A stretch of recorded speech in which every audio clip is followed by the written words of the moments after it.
Hi everyone, this is Stan.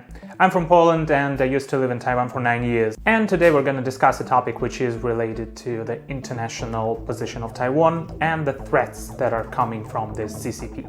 And also let's discuss CCP's aggressive policy towards Taiwan. As of today, 24 years passed since the last Taiwan Strait Crisis. China's economic and military strength has made a significant progress comparing to the past. US-China relations have also rapidly deteriorated under the impact of the trade war and coronavirus outbreak. The international community has also suffered from the outbreak of the CCP virus, struggling to fight huge economic losses. More and more voices demanding compensation from China can be heard now. And let's not forget the internal problems of China. Xi Jinping's position can be described by a Chinese proverb, to ride a tiger and find it hard to get off. 骑虎难下. That means he got himself in a position where there is no retiring. Chinese Premier Li Keqiang directly hit Xi Jinping's claims that China has defeated poverty by saying that China has more than 600 million people earning 1,000 yuan per month, which shows that the pressure Xi Jinping is facing right now in China may be no less than it does internationally. And the aggressive international policy of the CCP perhaps has a lot to do with the domestic power struggle. Xi Jinping's intention to accelerate the occupation of Taiwan is probably also related to the willingness to strengthen his personal position in China and have an additional approval for his legitimacy. The People's Liberation Army has provoked Taiwan for 11th time this year. Those provocations frequently affect the stability of the situation in the Taiwan Strait, and recently the situation in the Taiwan Strait has become increasingly tense because of the CCP's internal struggle. I believe that the CCP has been testing the waters to see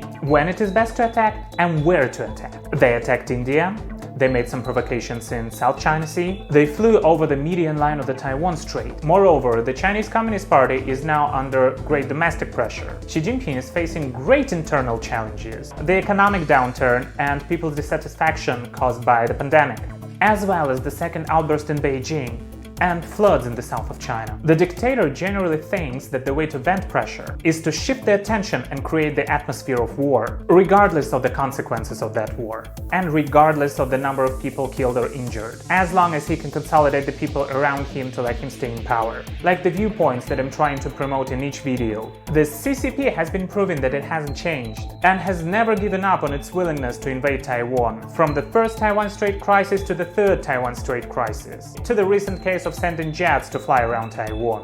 The CCP is an evil force. It wants to invade free and democratic Taiwan. At the same time, it is also suppressing Hong Kong, Tibet, East Turkestan, and South Mongolia. The rogue regime cannot be trusted. Its ambition is too big, and just as a person with bulimia, the CCP is insatiable. So, some Taiwanese people talking about having stronger ties with the communist regime. Really, I don't know what are they thinking. Under the logic of Beijing fierce anti-independence and promotion of unification campaigns, more of the Taiwanese who originally tended to remain the status quo now are insisting on cutting off with China, which in turn produced the counter effect of anti-unification and promotion of independence. As my last point, I want everyone to understand, Taiwan should not be sold out, and Taiwan should not also come too close to the CCP. We should not allow the CCP to annex Taiwan. Taiwan's democracy is a miracle and the pride of the Taiwanese people. I hope that all of my Taiwanese friends understand how important is the value of Taiwan's democracy. It should not be interfered with by the dictatorships, especially those who have always wanted to invade Taiwan.